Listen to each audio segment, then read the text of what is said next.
Welcome back to All About America's Team, brought to you by Delahanty Media, and it is finally football season once again.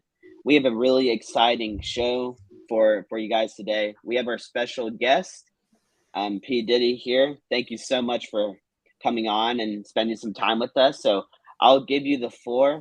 Tell us a little bit about yourself, also your favorite Cowboys moment. So let's get going. All right. Yeah, I'm P Diddy 8043. That's my handle at Twitter. Uh,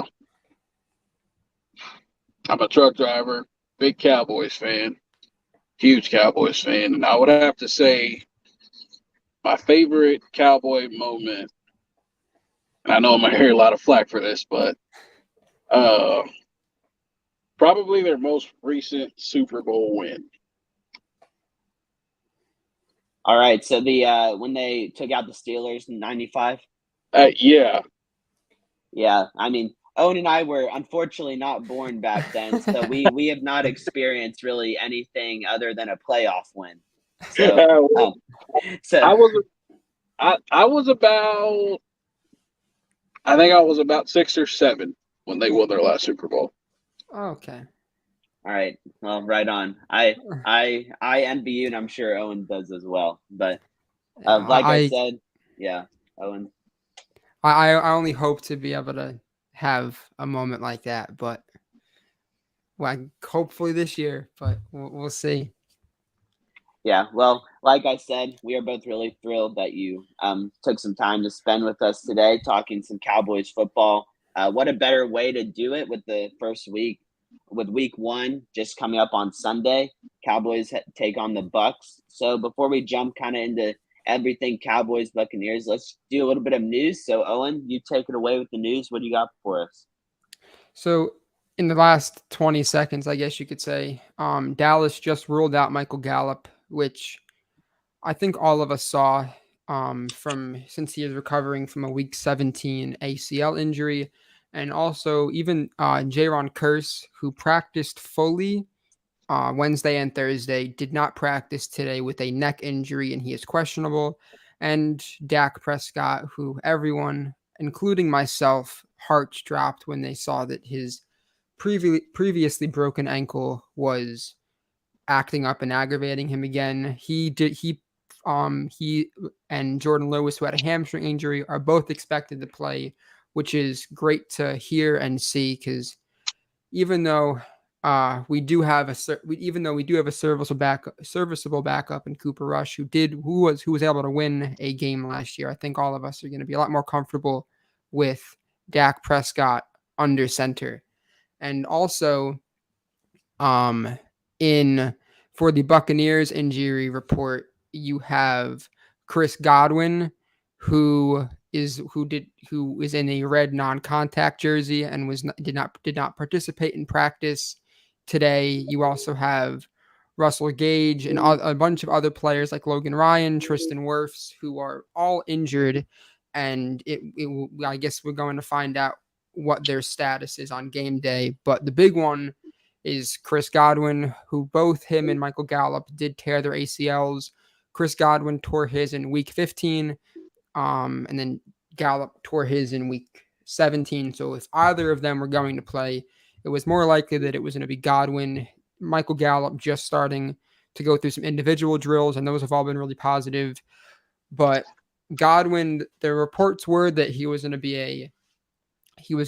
be a game time decision, but to see him in a non-contact jersey under 48 hours, a little over 48 hours from game day, is not something that Buccaneers Nation wants to see. And also Cowboys fans, I'm sure that we want to be able to see the Buccaneers at full strength and go from there. But I think that's all. And also one other piece of news, Brian Broaddus, who is one of the more popular Cowboys heads and talking figures, in my opinion, said that he heard that Jalen Tolbert may not suit up on Sunday. Apparently, Dennis Houston has really shown a lot, and since him and Tolbert have basically had the full offseason and all these preseason games, it looks like Dallas is more comfortable with Houston, and healthy scratching Tolbert to be able to bring up guys like your kicker, Brett Maher, who is on the practice squad, as well as Cooper Rush, who's on the practice squad as well. So, Ray, any comments, or as well as P. Diddy, any comments on the injury report or anything of that nature? Go ahead. No. Sorry, you go ahead. Sorry. As far as the Jalen Tolbert situation goes, I do have a little bit to say on that. I think a lot of us fans expected more from him, being a third-round pick, and we probably shouldn't have. So for him not to suit up on Sunday, I wouldn't say it's a disappointment. I do think he's going to be highly productive. But, Houston came in, Dennis Houston came in, and he was hungry. He wanted it more. But it's not a slight at Tolbert, though. I do think he's a great talent. Yeah, I agree. I think it's more we should talk highly about Dennis than talking badly on Tolbert. 100%. Ray, any comments or anything? Yeah, I mean, to be quite honest, I don't really have a preference on who is on the field as long as they're producing. The wide receiver core is as suspect, other than CeeDee Lamb and Dalton Schultz, as it could be at this time. Michael Gallup isn't playing, and then really, other than those two guys, we're really unsure on who is going to be a main contributor in the passing game. So if Jalen Tolbert's not ready to go, and the coaching staff, or I guess Jerry Jones, doesn't believe that he'll be a huge factor, then I hope them putting in Houston, giving him valuable playing time. I hope he'll be productive, and we're gonna need him come Sunday, because I mean the Bucs are explosive on offense. Even if Godwin doesn't play, they still have Mike Evans, Julio Jones. They just signed in the offseason. He'll be productive first week. He should not be injured week one, hopefully. And then of course they have a lot of pass catching backs that we'll have to keep in mind. So they're loaded on offense. So it's up to our offense to really kind of stay in it.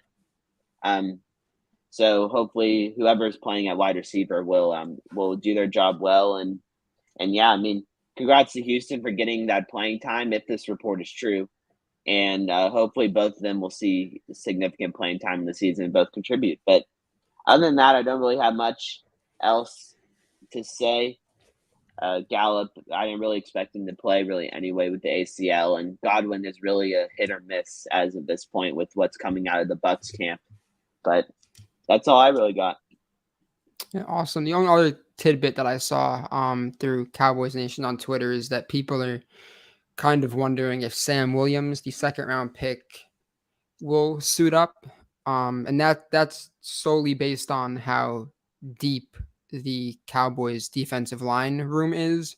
So that'll definitely be interesting to see if that does happen, to see your second and third round pick be healthy scratches, which is something I don't think we've seen in the recent years. Yeah. I mean, and with the D-line is tricky because Bohanna has had a great camp. Yep. Basham's talented. Dante Fowler that was a great pickup in free agency for us, I think.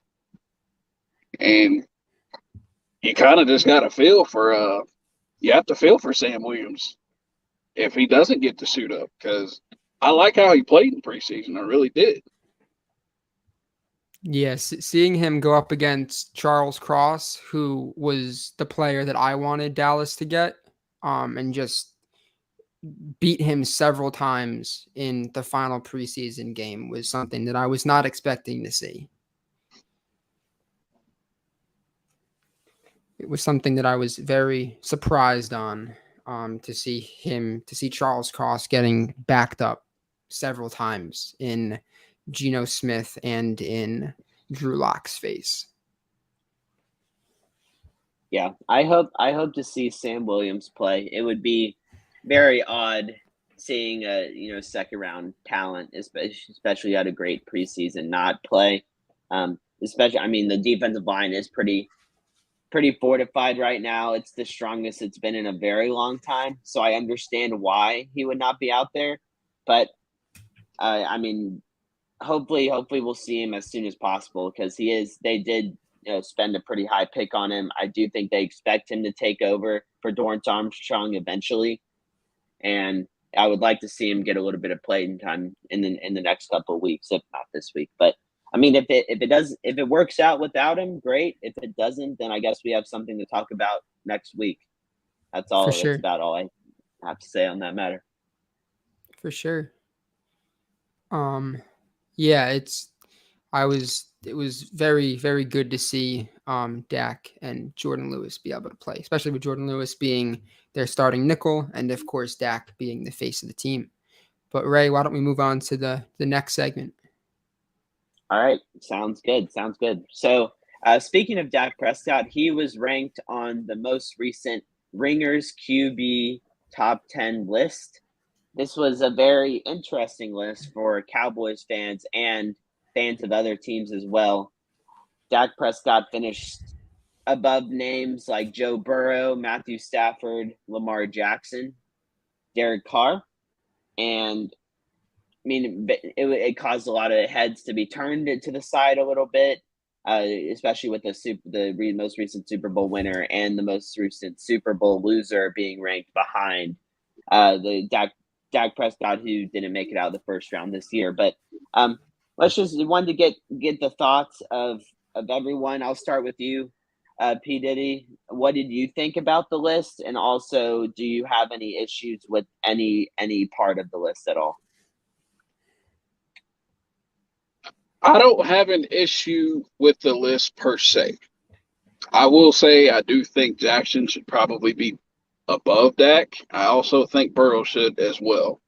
That's not a knock on Dak. I'm just saying I do think those two guys should. Now, as far as him being ranked ahead of Stafford and Carr, Stafford, yeah, he just won a Super Bowl, but that team was loaded, very loaded.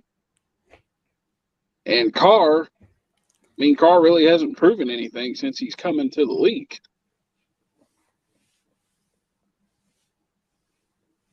Yeah, totally. I definitely can get behind you with Derek Carr.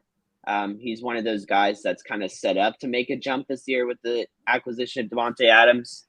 I have no issue with him not being ahead of Dak.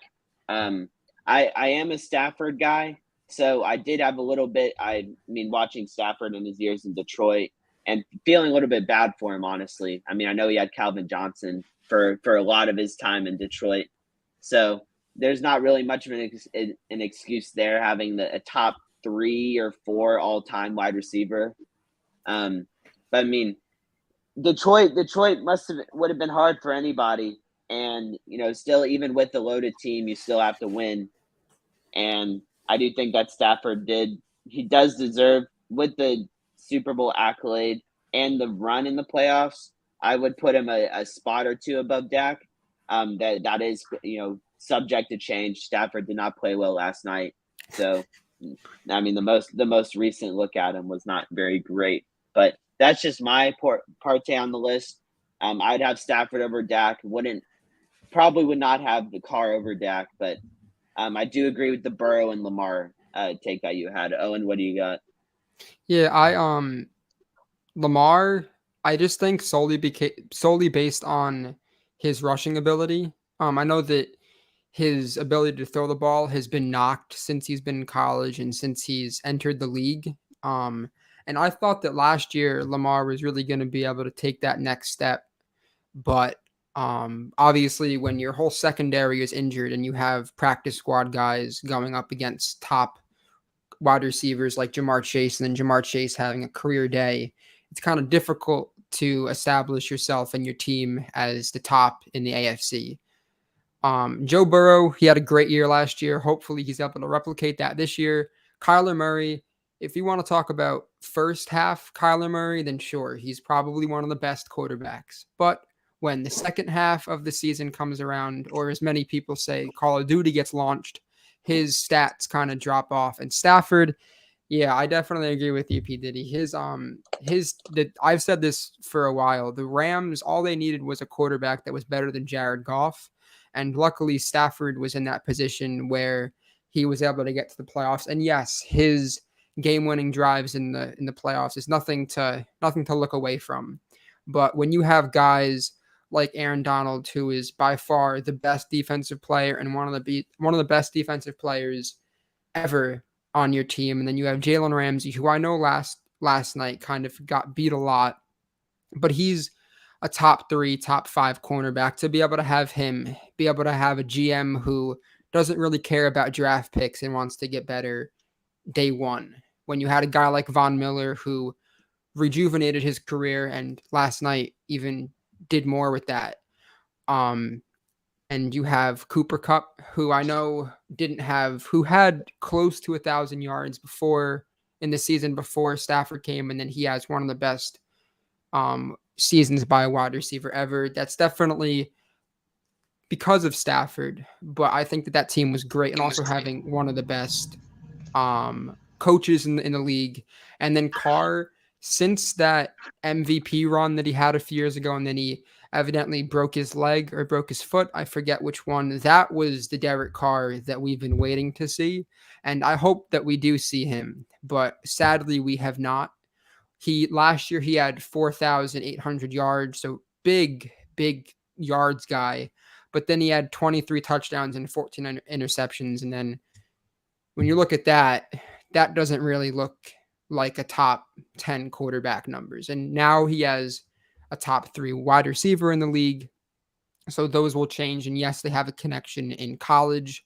But yeah, Stafford, luckily Dallas gets to play a few of these guys this year. So we get to see them head on head.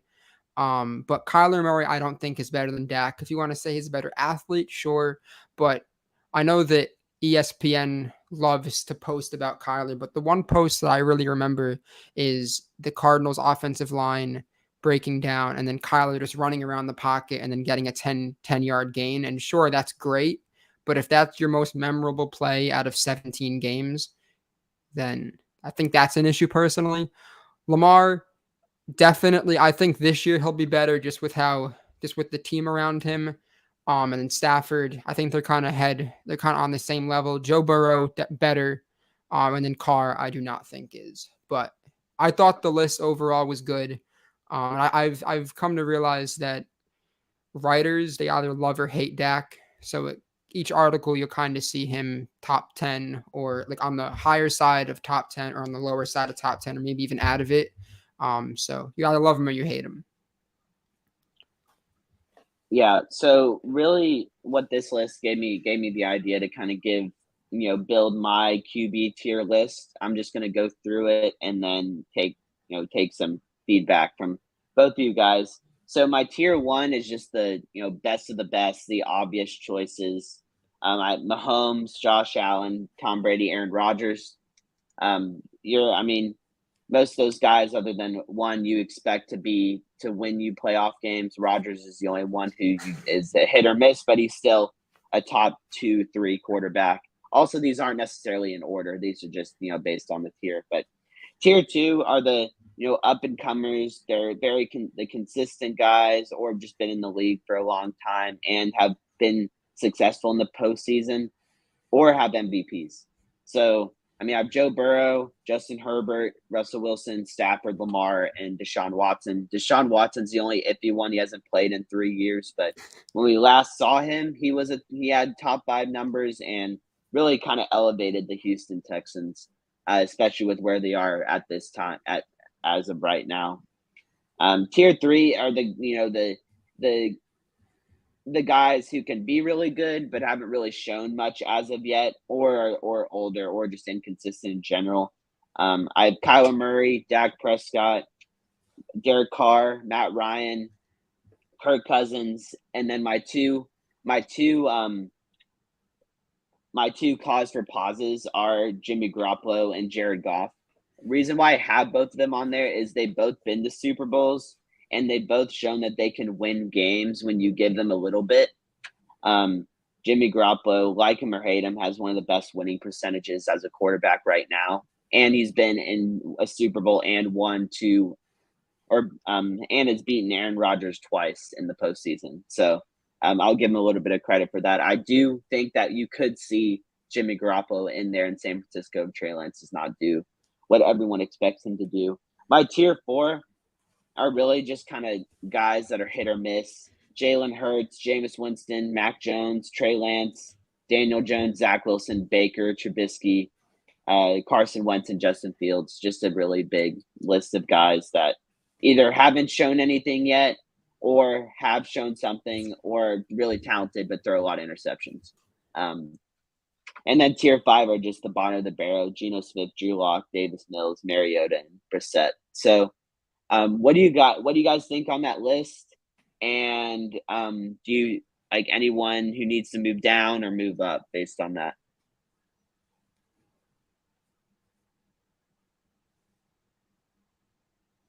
I agree with it. Yeah. So big praise, Ray. You did well. Hell yeah. The only one that I'm kind of, I guess, questioning is Russell Wilson, because we haven't really seen much as of late. There were reports where he was quitting on his team, which who knows if he did or not. He also injured. So he hasn't really. Granted, his team hasn't been all that great. But if he is able to have one of his vintage Russell Wilson years, then yeah, he's up there. I don't really have much of an issue with that list at all. I'd like to see Dak take that step this year to be more of a number 2, and hopefully for other fans of the NFC East, Jalen Hurts take that step to the next tier as well. But yeah, with your comment on Jimmy Garoppolo, I personally think that Trey Lance will have a fine year, but it was interesting that they gave him an extension for 1 year, because you can either look at that where they don't trust Trey Lance and that's their insurance policy, or that they weren't able to get any trade offers that they wanted for him, so they wanted to just give him the money and wait. But hopefully Trey Lance doesn't take it as he has to watch over his shoulder, and every minuscule error he makes, he'll be getting subbed out. Yeah, and I don't think that Trey Lance has a very short leash. I believe that Shanahan's going to give him as many opportunities to make mistakes as he possibly can. I do see a scenario that where if the 49ers are under 500 or at 500 by their bye week or mid-season, you could see a change, because the 49ers are a very competitive and talented roster. And Shanahan wants to win, so he's going to go with the guy that gives them the best chance to win.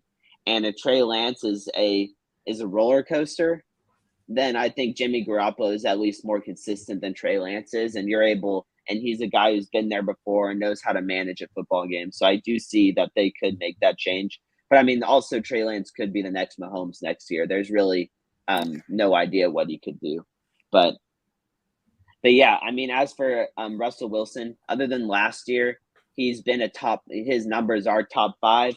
And if it wasn't for Patrick Mahomes and Lamar Jackson, he would have won 2 back-to-back MVPs. So his numbers of both of those years were top 2 or top 3. And really just based on a hurt year, an injury-prone year where he wasn't himself, and also just the whole Seattle him finally getting fed up with them not building an offensive line or protecting him for 3 or 4 straight years. I think we got to give him the benefit of the doubt in that situation and just kind of move on and look at the present, where he's in a great situation, has weapons, has a solid defense, and he's in a challenging division. So it really shakes up that division. Really, no idea who can win that in that division. But that's kind of all I wanted to say in regards to the QB tiers or the QB list. One thing that I'd like to see, this is probably never going to happen, but I would love to find out what his what his feedback was on the Jamal Adams trade, because they basically gave away their future of getting people for a safety who gets a lot more hate than love.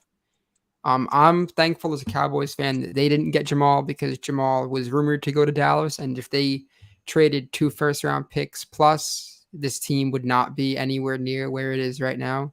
So I am thankful that Jerry and company did not hit send, but I would like to know if that trade had kind of made him fall out of love with the organization. Yeah, that's an interesting thought. P. Diddy, anything else before we kind of move on into some present Cowboys Bucks? Yeah, let's dive right in. All right. Week 1, Sunday Night Football, Cowboys Bucks. Both teams do look very different from the teams that were on the field last year. A lot of changes. Randy Gregory isn't there. Mari Cooper won't be there. Michael Gallup will not be on the field. Tyron Smith is out with an injury. Ryan Jensen. Really, you could go on and on with the players who are not there and the new faces. But I mean, really, this is going to be a very key game, in my opinion, in the Cowboys season. If they are to win, it will really kind of, I think they'll make that next step.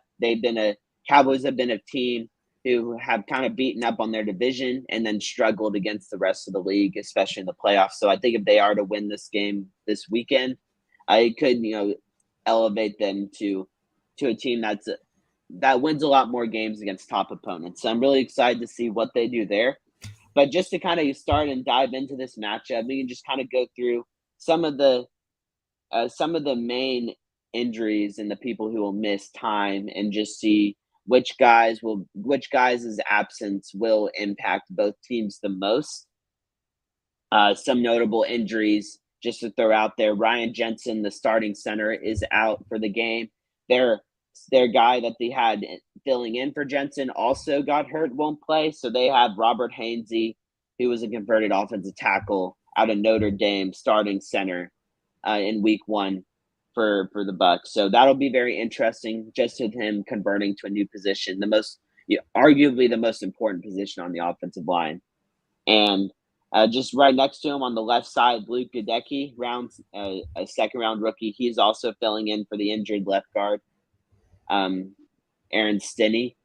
So that'll be very interesting as well to see. And then for the Cowboys, Michael Gallup out with a knee, and then Tyron Smith also out with a torn hamstring as well. So I'll just throw it to you guys. What do you think about those guys missing? Who's going to have them? Whose absence is going to hurt either team the most?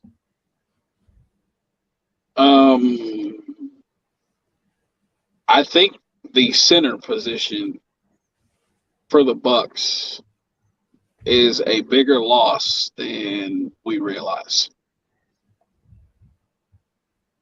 Yeah. Sure. Tyron Smith, we know about him.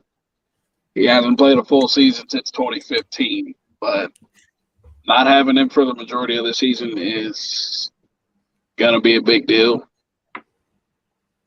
And I expect to see, as far as Gallup, I expect to see him week 2 or 3. But as far as their impact on the game Sunday, it's going to be a pretty heavy one.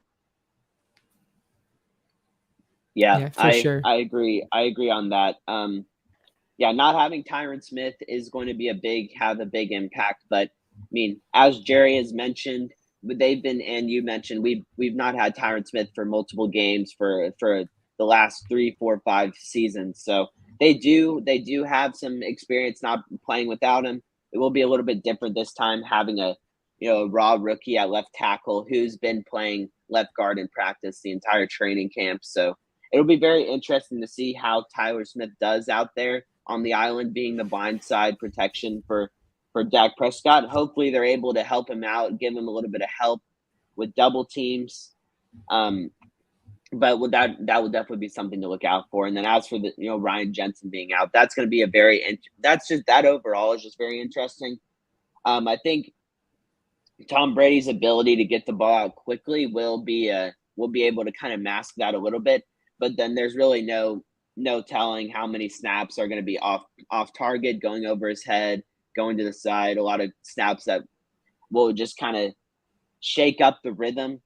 And I mean, the Cowboys have had their fair shares before getting Travis Frederick of centers snapping the ball in places that they shouldn't be snapped, going over the head of the quarterback multiple times. So, I I know how important the center position is, and I mean the Bucks know that as well. So hopefully, for their sake, Hainsey has shown enough in practice. I mean, he's shown enough to where they're confident in him starting and making that transition. But all bets are off when the first snap of week 1 starts. So it'll be very interesting to watch that matchup and see how much of an impact it'll have once the game gets there. But Owen, any thoughts? Yeah, the first thing I wanted to talk about in the beginning, what you said was different teams. For the Buccaneers, when you look at their top receiving leaders, Antonio Brown went for 121 yards, no longer on the team, may never play football again. Chris Godwin went for 105 yards and a touchdown. Also, Antonio Brown had a touchdown. Chris Godwin, more than likely not going to play. And Gronk, Brady's probably favorite target of all time, went 8 catches, 90 yards, 2 touchdowns. So you're losing all of that in an offseason. And in return, you get Mike Evans, who had under 30 or 40 yards and was predominantly covered by Diggs, who is better against those taller, slower wide receivers. So we'll be able to see who wins that matchup this year. And then you also have Julio Jones, who's, because of injury, because of quarterback play, has been a shell of himself. And everyone in the Buccaneers camp is saying that Julio Jones is back. Prime Julio is back. But we'll see on Sunday the truth to that, because when you look at the Buccaneers secondary, it's not all that great. They have guys, but there isn't really like a lockdown corner one. And that'll be telling on Sunday to see really if it was Julio being great or if it was just bad corner play in practice. But yeah, going back to the center position, losing Jensen to the center, if your center is not playing well, the rest of your team takes a step back. So that'll definitely be interesting. But I think for Dallas, sure, Gallup's not going to be there. Sure, Cooper's not. But I think for Dak, his safety valve is Schultz, and Schultz will be out there. So I think we can all be happy in that. Granted, Schultz may not be here next year, but in a year from now, we'll all worry about that. But I do think that this game is going to be much different than last. But at the end of the day, Brady's still there. Leonard Fournette's still there, who dropped a pass on a screen that led to an interception. Tristan Wirfs, who is in the injured list, is still there. So they also have a new head coach, Todd Bowles. So there's definitely a lot of turnaround. But I think that at the end of the day, you still have Brady and you still have Dak. So it'll be a battle between them. So, yeah. Yeah, I don't really have much feedback for that. I think you said all the stuff that I really was thinking about. So I'm good on that front. Any other thoughts before we kind of move on to matchups? No. All right, cool. No, I'm good. All right. Yeah, so now for more of the fun stuff, matchups and storylines. That's kind of the biggest aspect of this game that's really exciting, with it being week 1. I'll turn over the floor to you guys. What are some matchups that stick out to you for week 1 that are going to really be a deciding factor in the outcome?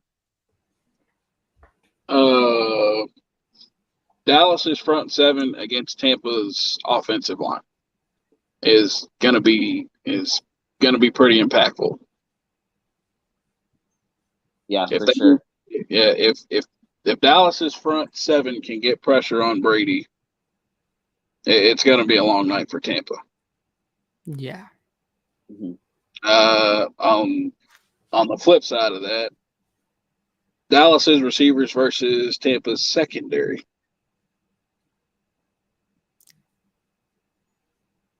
If Yeah. these guys can get open and make plays on offense, I think our offense will be okay. For sure. Yeah. Both of those are really, really big for me as well. But Owen, I'll let you go first before I kind of chime in at the end. Well, it seemed like I was onto something because a few of mine have already been picked, but the ones that are still there, I think that this isn't really a player matchup, but Todd Bowles, who I would assume is their defensive coordinator because they don't have one listed on their website, versus Kellen Moore. Kellen Moore, 1 week could look like this offensive genius, and the next week can look like a high schooler calling plays. And Todd Bowles has been known for having really great blitz schemes. So it'll be interesting to see what Kellen Moore does. Hopefully he adds for whenever there's obvious downs that looks like obvious passing downs. Hopefully he picks formations that have a tight end next to Tyler Smith or just allowing someone to chip the right defensive end or oncoming linebacker, which I think will make Tyler Smith's day a lot better. Also, Tyler Smith, just how does he play? Because I know we all remember the 2017 Falcons game where Dak was on the ground 6 times from the same player. And I know none of us want to see that again. So obviously Tyler's the much better player, but it'll definitely be important. I think that if they can keep Dak on his feet, then I think they'll have a pretty good shot at winning this game. And also like mentioned before, just how does CD play against Carlton Davis? Besides CD, if he does get doubled, you're gonna have to have guys like Simi Fioco, and he hasn't really played any meaningful snaps in his career. Hopefully, I do hope they do is that they put Tony Pollard in the slot more. They did say that they were going to have them on the field at the same time more often, and especially with this being Tony Pollard's last contract year in a fitting Dallas way, they'll maximize the most out of him this year to see 3 years late, to be honest. But I do hope that Tony is able to get the ball more. Yeah, I do. I'm definitely want to touch on the the D line, our front seven and the Bucks defensive line or offensive line. I think that is definitely going to be the deciding factor of this football game. The game plan on Tom Brady has always been interior pressure, and where the Bucks offensive line is the weakest is going to be that left interior with Luke Gadecki and Robert Hainsey. They're both going to have a big spotlight and microscope on top of them, and it's really going to be up to the two guys, Quentin Bohanna, who's had a great camp, and then also Osa as well. Can they attack the Bucks' weakness? Because looking other than those two guys, obviously depending on its worth, is healthy and ready to go. He's at right tackle. Donovan Smith is at left tackle. Both of those guys have been graded as top 10, 15 offensive tackles in the league. So they are both very serviceable and trustworthy guys and on the outside. And then Shaq Mason being the guy that they brought in this offseason, he's also been a serviceable guy. So it's really just that center and left guard position that are really going to be needed to be taken advantage of by the Dallas Cowboys. If the Dallas Cowboys cannot get pressure on Tom Brady, they will not win the football game. And because Tom Brady he has plenty of weapons to throw the football to get the ball to out of the backfield at the wide receiver position. And if you give him time, it's going to be a long day, no matter who's in the secondary. So that's definitely going to be my biggest thing. And then as well, just to I think our secondary versus their offensive attack is going to be a huge turning point of this game. Some guys we kind of touched on, Julio Jones being there, Mike Evans, Chris Godwin probably won't play, but they did bring in Russell Gage out of Atlanta. He was a very serviceable guy in Atlanta with in Matt Ryan's last few years, being able to kind of fill in for Julio Jones when he missed time, or just be that third guy behind him and Jones and Ridley. So him being added to the front is going to be a great acquisition for them. I feel like Scotty Miller, who's made some big plays out of the slot. No, I don't know how much we'll see of him on Sunday, but he is also someone to be paying attention to. And then also Kyle Rudolph, who's been a serviceable tight end, and Cameron Braid as well. Neither of them are Gronkowski by any means, but they're still serviceable guys that you have to pay attention to in the passing game. So just kind of it'll be interesting to see who Trayvon Diggs lines up against, if it's going to be Julio Jones or Mike Evans. That'll be interesting to see. And if that will change based on the how the game goes. And then also, Anthony Brown, he had a great year last year. Can he back it up in the first week this year? It's very, cornerbacks rise and fall year to year. We saw that with Xavier Rhodes. He was the best corner in football, and then the very next year did not look the same at all. So we'll see if Anthony Brown can kind of back up last year with this year, and then also kind of who's going to be that slot guy for us. Jordan Lewis is questionable. I like Duron Bland a lot. I thought he had a great camp, so it would be interesting to see how much time he gets as well. But really, the main matchup and storyline for me is Dak and Brady. Brady has not lost to the Cowboys in his career as a starter, and he's 2-0 versus Dak so far. So it'll be, can Dak Prescott get over that hump and beat Tom Brady? And also just, with Brady missing a week and a half of training camp, dealing with his own stuff, like, is he the same guy? Is he going to have the accuracy, the velocity, all that stuff, all those questions that you have when someone is above the age of 38 and now he's 35 or 45. So is he the same player? And then also just, Dak and the consistency, because, there have been games where he has not been consistent. There have been games that he's been all worldly. So what Dak Prescott are we going to see on Sunday? We saw the incredible Dak Prescott last season, week 1. Like, what Dak Prescott are we going to get this week? So those are just kind of my thoughts on the matchup and stuff like that. Any thoughts from any of you guys on that? The one thing that I wanted to add is that we're talking about defensive tackles and defensive line, and we haven't even talked about Neville Gallimore yet, which just shows how, and he was out of OU, and Ray and I watching a lot of OU football with Baylor and everything, being able to see him. And as of right now, he's listed on the second team with Dallas. So that really does show just how strong of a camp Bohanna's had. But Gallimore isn't anyone he's a good player. And I think the reports were that Dan Quinn wants to have a lot of like a revolving door, like keep everyone healthy and keep everyone breathing and fully energized is what I was looking for, so that when the fourth quarter comes, they're not the defensive line's not tired and they're able to play just like it was the first quarter. But I think everything you said was great, and yeah, I do wonder who Diggs is going to go up against.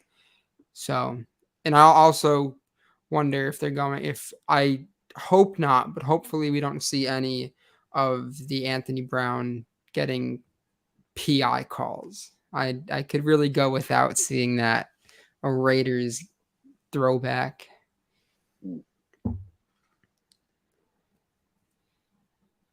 One thing, and I know you kind of touched on this a while ago, Ray,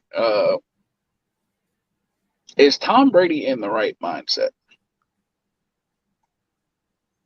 Yeah, it makes you wonder, because he did miss quite a bit of time at training camp. It does make you wonder if he's in the right mindset. Yeah, and I mean, we've heard a lot. We've heard a very different Tom Brady in his return to football after being retired for, I think it was 4 or 5 weeks, maybe not even that. But I mean, he's been talking a lot about, the end, how the end is near still, how he's still debating on how long he still wants to go. Obviously, missing, a week and a half of training camp. So yeah, that's definitely something to pay attention to. I don't doubt Tom Brady and his preparation at all. mean, when you've had success for 20 plus years at the quarterback position, it's very hard to have any doubts on your ability to get ready for week one. But it is definitely like, what is he what is he thinking about during the day? It's definitely something to pay attention to. But I mean, yeah, it'll be very interesting to see what Tom Brady that we get, because Tom Brady has had some pretty terrible games in his career, because every quarterback has a terrible game every once in a while. So are we going to see that Tom Brady, or are we just going to see the same old Tom Brady? Is definitely something to pay attention to for sure. That was a good point, bringing up Brady. Yeah, what I think. There have been a lot of reports of his family, like him wanting to be a family man and him wanting to be more with his family. Because it's difficult when your kids are growing up and you're basically not really around for a big chunk of the year. And it was weird that he retired and then was home for 5 weeks and then was like, you know what, I miss football. But then it was weird. The weirdest part for me was that when he came back and a reporter was like, what's going on? And he was like, I'm 45. Like, I got stuff going on. And he used more colorful language than that. But that's not something that I've necessarily seen. But the last few days talking about, he's very high on Dak and very high on Trayvon and Micah. So I wonder what's going on. But that was a great point. I didn't really think about that. Yeah. I think we just kind of go right into our game predictions. So just kind of cap it all off. We've kind of gone through the matchups, storylines, the injury report, all that fun stuff. But like, who's going to win? That's the most important thing that we all want to know, and the listeners want to know. So I'll let y'all go first. Who do y'all think are going to win? And then also, how do you think they're going to win? And MVP of the game. Like, obviously, it'll probably be the winner, but who do you think is going to be the most valuable player on Sunday? I'm going to take Dallas 31-24. I think Dallas's front seven is going to give Brady fits. And I think Micah Parsons is going to be your MVP on Sunday night. Yeah. I definitely Micah Parsons is going to make his presence known. He's the guy that if you're a betting man, you're going to put all your money on Micah Parsons to show up every week, because that's what he does. So I definitely expect him to be a huge force for the Cowboys, regardless of the outcome. But Owen, what are your thoughts? I have 31-27 Dallas. How will they win?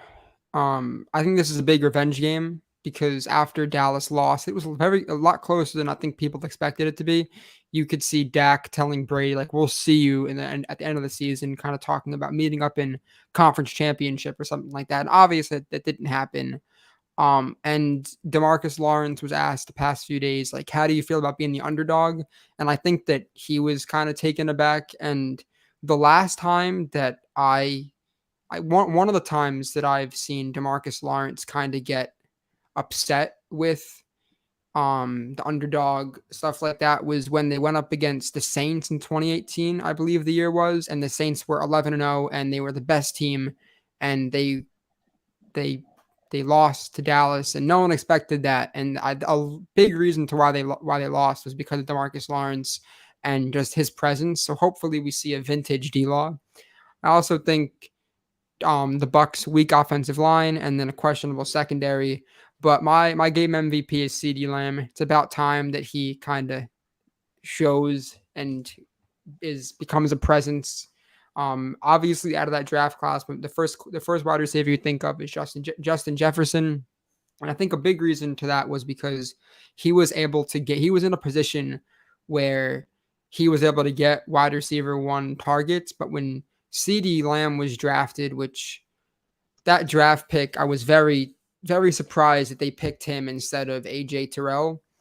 But this now is the first year where CeeDee, and this is the game where CeeDee is able to get a lot of targets. And even last year, when Amari Cooper went down against the Chiefs, and when he wasn't able to play against the Chiefs, CeeDee Lamb was concussed, and then Michael Gallup had to kind of do everything, which I was sad that we're not able to see CeeDee Lamb kind of break out of that wide receiver number 3, wide receiver number 2 mold. But this is the first game that I can think of where if he can really show out, and he played really well against the Buccaneers last year. So, and it is a home game, so hopefully things trend more towards Dallas's side.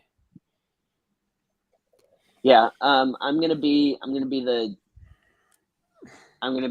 bad guy and take Tampa, just because it's very hard for me to not pick against Tom Brady ever. I have a low scoring game, 24-17.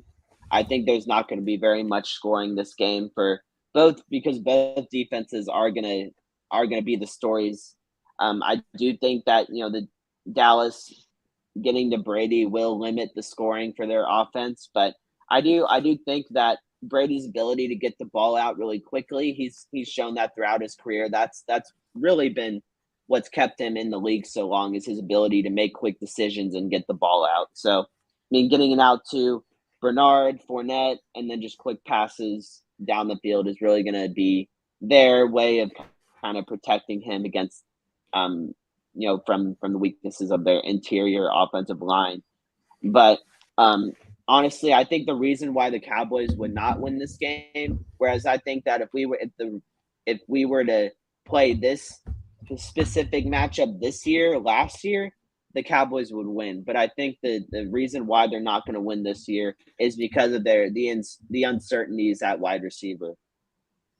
I think the fact that CeeDee Lamb is really the only guy that we can really expect to be out there and really produce, other than Dalton Schultz at tight end, is going to be a reason why they're not going to have much success on offense. I think having the uncertainty of who's going to play other than Jalen Tolbert in Houston is a thing to pay attention to. Noah Brown is probably going to see a lot of time out there as well, and we don't really know what kind of guy he is, being a wide receiver too. I think with the uncertainties at that position, the Bucs are going to be able to really emphasize CeeDee Lamb and try and take him away. And I think if they can take him away and force Houston or Tolbert or Noah Brown to beat them, I don't think they're going to be able to do that. So I do think that the Bucs are going to take this one 24-17. And I could see a scenario where the Cowboys are scoring a late touchdown and 2-point conversion to make it 24-17. So, but I do think it'll be low scoring. Bucs pull away late in the fourth quarter. But that's going to be my MVP of the game is going to be Julio Jones, returning to his prime. Julio Jones for at least a game, 100+ yards and 1 touchdown. Interesting. Well, there's one name neither of us has mentioned, and that's Kevontae Turpin. Turpin time, yes. I think he may have a pretty big impact on the game also. Mm-hmm. Yeah, I think if Kevontae Turpin has a splash in the special teams, all bets are off. I think the Cowboys will get this one, because if Turpin can flip the field position multiple times or even get a touchdown of his own, I think that'll be an X factor that would kind of turn the game on its head. And he could even play. He's been talked about playing significant snaps at wide receiver, and I know that his frame isn't all that big, but he's been talked about this kind of like a brick house that if you hit him, he's not gonna crumble. And Dallas, the last really speed guy they've had was the kid out of UNC who they traded to the Raiders. I forget his name. Then you also had Lucky Whitehead, who they had, and then also Dwayne Harris. So yeah, it's like who were just solely return guys. But I'm looking forward to, hopefully he gets significant times at wide receiver. I didn't even think of him. That was a good name to bring up. Yeah, well, I definitely think all of us have all a very similar um, opinion on how the Cowboys need to win this game, and it's going to be with the front seven. Yeah. Some of us, or I have a different opinion on the outcome of the game, but our keys to victory are very similar. But just kind of to wrap up the show, I want to get your thoughts, P Diddy, on the schedule. Owen's going to kind of Yeah. take over for me in that, but just kind of get your thoughts on the overall outcome for the Cowboys season. So one thing before I asked that, you might have already spoiled the answer, but out of all the rookies, who do you and UDFAs, who do you think is going to have the biggest impact for the 2022-2023 Dallas Cowboys? Ooh, man, that's an interesting question.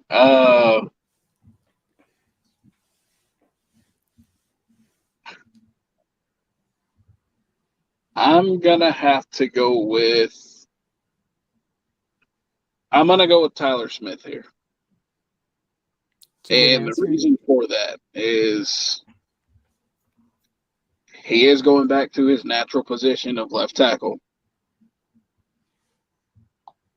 I don't think he ever should have been playing guard. I never thought that, but I think it's going to be Tyler Smith that has the largest impact out of this rookie class. For sure. I think a part of the reason why they moved him was he has to play somewhere. And I think if you Connor McGovern hasn't really shown much at left guard. He played great at right guard, and we thought that transition was going to be seamless. Um, Zach Martin has said several times that he does not want to play right tackle, and when he did, he was injured. So they had to put him somewhere. Yeah, he should have played more left tackle in camp, but I think that when eventually Tyron Smith or Jason Peters does play week 2, week 3, it allows your guard position to have a lot of depth because McGovern, the league respects him because a lot of teams wanted him and Dallas said no. But yeah, it was definitely odd that they were just going to plug him there when he's never played there before. Yeah, I'm honestly with you, P Diddy. I don't really understand why the Cowboys would try and convert him to a left guard when their overall he's their contingency plan to Tyron Smith when he eventually hangs it up and retires. I do think that Owen has some merit when saying that you have to play him somewhere. Although with the last 4 or 5 years, Tyron Smith has not been available, and I know it's like the Cowboys shouldn't do their prepare for the worst outcome, but expecting Tyron Smith to be active and healthy for 17 games is no longer a 100% certainty. So I think that Tyler Smith should have been ready to go to play left tackle if need be. And I do not think that he's ready at this time to play for week 1. That doesn't mean that he won't be in week 3 or 4 or 5. But I think having him try and learn left guard or right guard or whatever he was doing in camp was a disservice to him in camp. And I mean, we could both be proven wrong based on Sunday night and going on into the year. But as of right now, it does give it, and I've mentioned this before. It does give me a cause for pause on why they did that, or if they just totally mismanaged his training camp. The one thing that there were reports of, Dallas did a lot of one-on-ones with Michael Parson against Terrence Steele, looked more which looked more Parsons. He won more of them. Terrence did do a good job a few times holding his own, but Tyler Smith did hold his own against Parsons a few times, and even against the Chargers. Yeah, the Chargers they were throwing big dudes against Tyler, and he was able to hold his own. And yeah, in preseason he had the holdings, and then he had a false start. But besides that, there were a few games where they just kept on running the ball behind him, and holes were opening.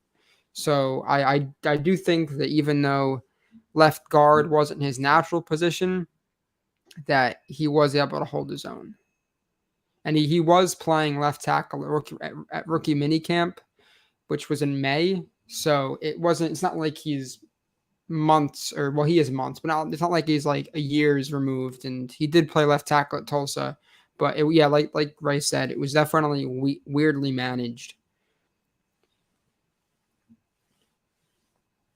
So I agree with all that.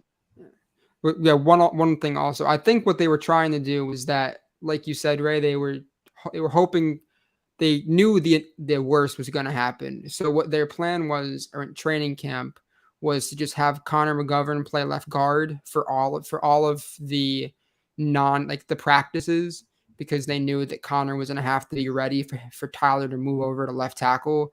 But if that was the plan, then you should have had Tyler Smith play left tackle over Tyron, because Tyron doesn't need to play months of he doesn't need to be playing in training camp to walk out week 1 and look like the second best tackle, or first, depending on how you view Trent Williams. Yeah. But so I'm gonna run through the schedule for you. Ray and I did this Ray and I did this on Wednesday, and then after we get your record, we'll talk about our records and kind of where we view this team as a whole. But you said the Bucs are going to win, so you said Dallas was going to win, so I'm going to put a W there. The Bengals game. I'm going to take Cincinnati. Okay, we all have them losing that game. The Giants. I'm going to take Dallas. The Commanders. I'm going to take Dallas. The Rams. Ooh, that one's in LA, right? I believe so. I can check that real quick. Yeah, Ray was saying this last night. He was like, the Rams don't look great now, but they also have several weeks before Dallas. So yeah, it is in Los Angeles. Okay. Okay.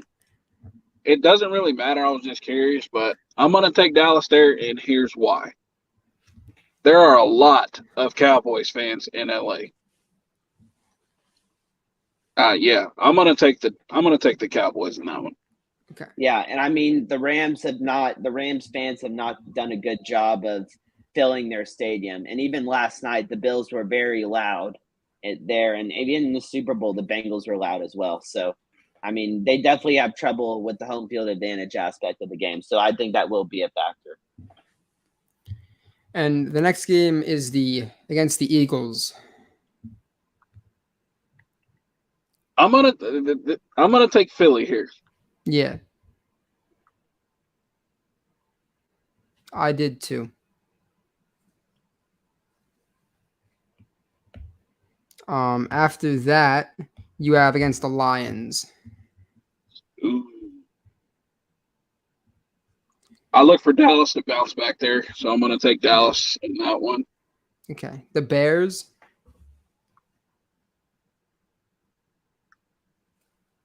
I'm going to take Chicago here. Here's why. Dallas always happens to lose one game every year that they should win. Is very true. I'm going to take Chicago there. I just realized that they play this whole division in the stretch: Lions, Bears, Packers, Vikings, which is weird. So Packers next. I'm going to take the Packers. Yeah, the three of us took the Packers. Both of us took the Packers as well. The Vikings. Dallas bounces back. I'm gonna take Dallas in that one. Okay. Ray, you had the Vikings winning or losing? I had Dallas losing against the Vikings, and earlier on when I was going through my schedule trying to prepare for this point, I saw that I had them winning 9 times. And I was really confused because I thought I had them winning 10, and the reason why is because I did not write down the Lions game. So that was okay. I'm glad we figured that out just 30 seconds ago. But yeah, I have the Vikings winning. Okay. Yeah, my L looked like a W, so I just wanted to make sure. The next we have the Giants. I'm gonna take Dallas to sweep the Giants. Okay. The Colts, who are Ray's AFC dark horse to make it far in that conference. I'm going to take the Colts there. Yep. 3 of us did. Last time Dallas played the Colts, it was a bloodbath. So I think, the last time it was. Yeah, they did not play very well in that game. I remember that. Not pretty. The Texans. I'm going to take Dallas to win the Texas Bowl. The Jags. Ooh. I'm going to take Dallas here. My pick could change, but for now, I'm going to take the Cowboys. Okay. The last game against the Eagles. I'm going to take Dallas. I see a split there. I don't see a sweep between them and Philly. Yeah, both of us. So all of us have them sweeping. I have them winning the first game. Okay. No, you and I are correct. I have them losing the first and winning the second. And then Ray has them winning the first and losing the second. And then you have the Titans.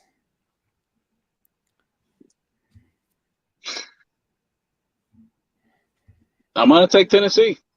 Yep. Yeah, that was a difficult game for me to pick as well. And then always the most difficult game to guess because either Dallas could play their practice squad or this game could be very meaningful in seeding or they could just be out of it entirely. The Commanders. I'm going to take Dallas here as well. Okay. I'm not sure what that brings my record to. I think it's 11-6. I kind of wrote down each one. So I have 2, 3, 4, 5, 6, 7, 8, 9, 11 wins. Yeah, and see, I said that was probably Dallas' ceiling for the season. I said that would probably be their ceiling for the season. I don't see them having a better record than that. No. Yeah, and I'm with you on that. The Cowboys, they play way too many really solid playoff teams. And I mean three of the teams that they play this year were either NFC Championship teams or teams that were picked preseason to win the Super Bowl last year. So it's going to be really telling regarding the Cowboys whether or not they're going to be competitive in the postseason based on how they do against those top tier teams. But just a couple of things from my record that stand out compared to yours. I have the Cowboys losing to the Rams, and then I had the Cowboys beating the Titans. And the reason why I have the Cowboys beating the Titans is because the Titans are very depleted at the wide receiver position.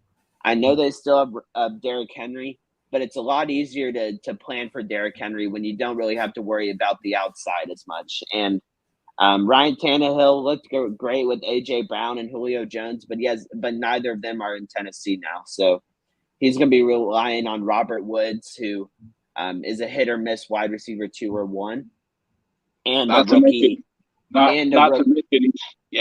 mention he's coming off of a torn ACL. Right, that's a good point. Yeah, and Traylon Burks out of Arkansas, who has had a hit or miss training camp as well. So I'm taking the Cowboys to win against the Titans just because of the uncertainties at wide receiver for them. I don't think the Titans will make the playoffs either. I think not having a balanced offense is going to really hurt them this year. Yeah. But yeah, other than that, our schedules are pretty similar. Other than I have the Cowboys beating the Bears because the Bears have a horrible offensive line, and I think that's going to be the offensive line that the Cowboys are going to really take advantage of. Yeah, I feel like even last year, before getting to that, even last year there was a few games where Dallas's defensive line just took over, and that can definitely be. Oh, and I think you're muted. Those. Can you hear me? Hear me now? No. Well, that's unfortunate right at the end of the podcast. Yeah. Yeah. Oh, I think we lost Owen for a second. His audio is not. Oh, he is. It does say. Oh, and it does say you're muted on the screen. Hear me now? For some reason, that was toggled while I was writing.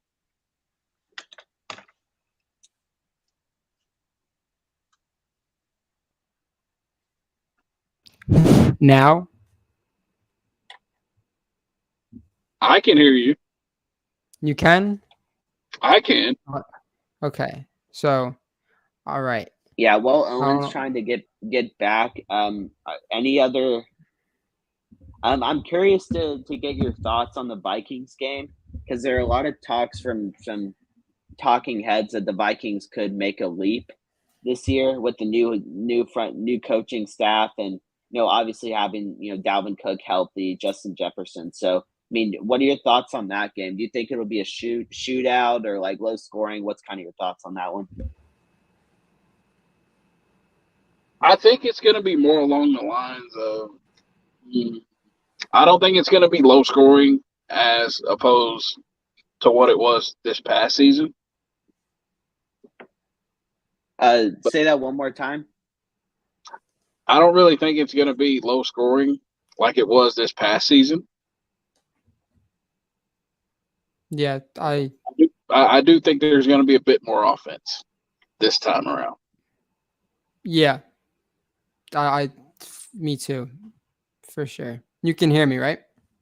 Yes. Yeah, it was my fault. I hit I hit like mute on my volume when a text came in and that messed it up. So my bad. That was me.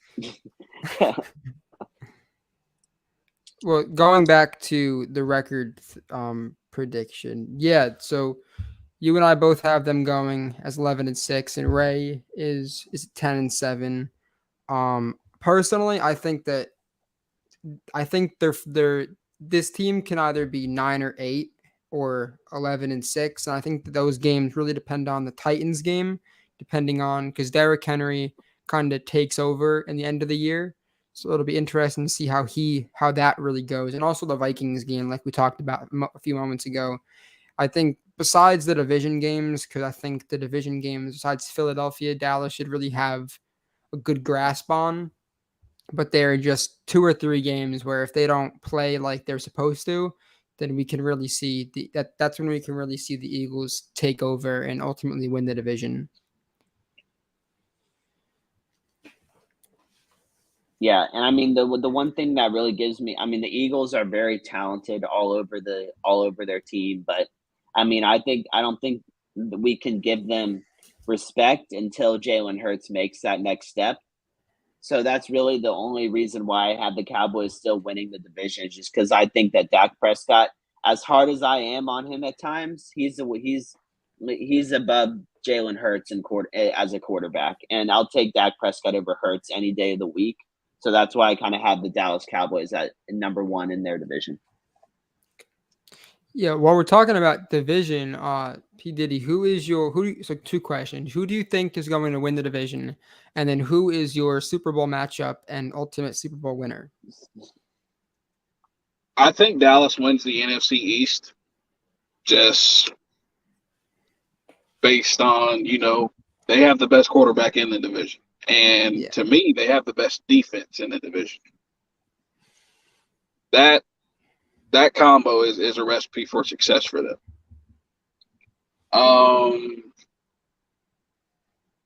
My Super Bowl matchup.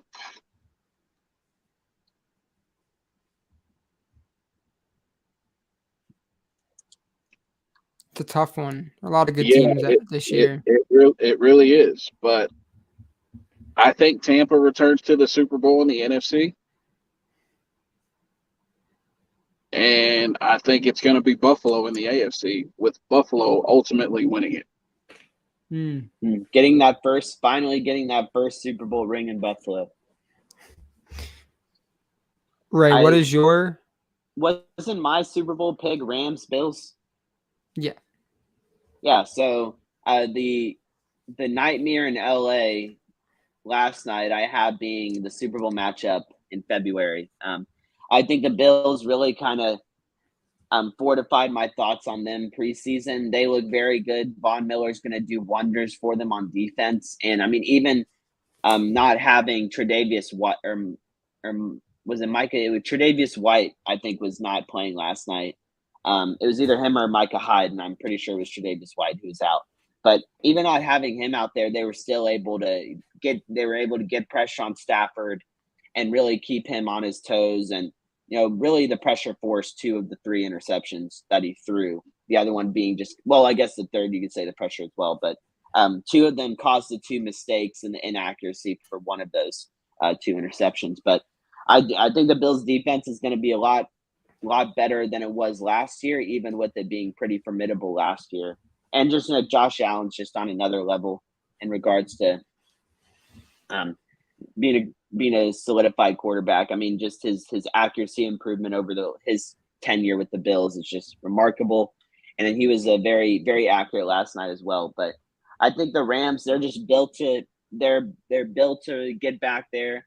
They're really solidified everywhere. The offensive line is a cause for pause last night. That could really hurt their chances to get back if they're not able to protect Matthew Stafford. But if they can get that figured out, I have a lot of confidence in them being successful in the NFC and getting back. Yeah, so that's definitely a good one. Now, Ray also has Dallas winning the division. Now, my thoughts may ruffle some feathers, but I do think that Philadelphia will win the division just based off of their offseason and how improved they've gotten. Granted, Jalen Hurts isn't the best quarterback in the division, but when you add a top wide receiver, when your offensive line is one of the better ones in the league, when you add the best defensive tackle in all of college football, when you add a linebacker who should have been right where Devin Lloyd was picked if it wasn't for these injury rumors going around, when you add a cornerback in James Bradbury, who was not all that great, but he's now going to be going into a cornerback 2 role, when you grab a defensive back from the Saints, I do think that the games are going to be close, but I ultimately have Philadelphia winning the division. And going back to what I was saying about how like those 2 games can really decide this schedule, I hope Dallas makes the playoffs, but I do think that the Saints with Jameis Winston and their wide receiving core going back to what it is, and that defense having some really good corners and there's a good overall team. I do think that Dallas may miss the playoffs this year. I hope they don't, but yeah,